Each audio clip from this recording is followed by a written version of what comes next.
Hello everybody, this is Mark Schreier with Century 21 American Homes, and today we're going to talk about pricing your house to sell. If you notice up on the chart here, I have a list of all the houses that have sold in Plainview, Old Bethpage. Actually, this is just for the Plainview 11803 school district, not counting the town of Old Bethpage and not counting condos.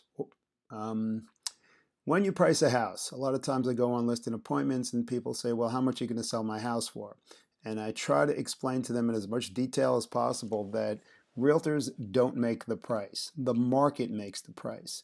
So here's an example of the market. I went back on Stratus, which is what the realtors use to see all the public records. And if you noticed here, I went back 30 days from today, and today is June 16th.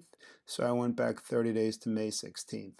These are just splits for an example. The lowest split selling price, these are closing prices, not the listing price, was $575,000 all the way up to $945,000. So right then and there we know that we have a big discrepancy in prices. So sometimes when we go into listing appointments, or when I do, the homeowner automatically sees a listing price of $945,000 and assumes that's what I can get for my house, not understanding that that's doing a big injustice. If you were to put a $575,000 house on the market for $945,000, it's just going to sit, and the longer the house sits, the staler it gets. It's like bread. If you keep it out on the counter for a couple of weeks, it gets stale, eventually it gets moldy, and then it's no good. Well, that's the same example of a house that sits. People start to wonder, why isn't it selling? There must be something wrong with it, and then thus the value of your house decreases day after day. Not a good way to market a house. So what do you do? Well, we look back in this market, we can look back 30 days, we get the values of the house, and then the realtor has to come into the house and compare the insides of the house to other houses in the market that have sold. For example, a house for $640 might have a brand new renovated kitchen, might have hardwood floors, it might have all the bells and whistles that a house could have, but it's hard to tell when you see it online. Numbers and Zillow for Zillow, I have a hard time pronouncing that, just gives you the basics from what it's closed. It uses the data and it uses algorithms to come upon a price for you.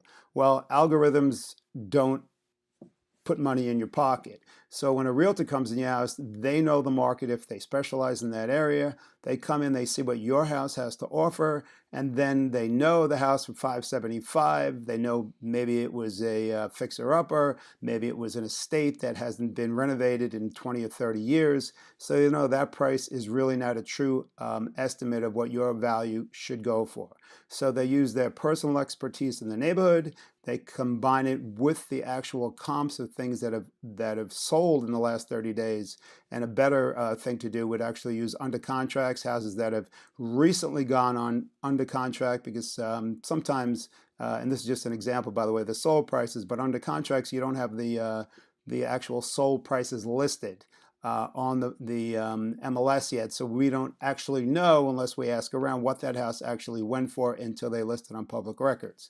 So the sold price is out there on public records. You can do a comparison, but without knowing what's going on inside the house or the neighborhood, if it's on a double yellow line street or on a main highway, or it backs up an undesirable commercial property, that has something to do also with taking away some money when you price a house. So things to remember. And you want to price your house to sell. Some homeowners want to price the house for a price. They want to get this amount of money and that's it.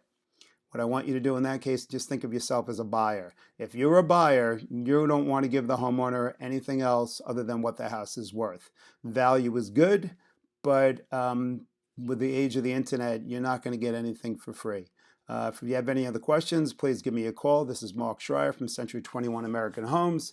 And if you like this video, please subscribe to my YouTube channel or like my page. Have a good day. Bye.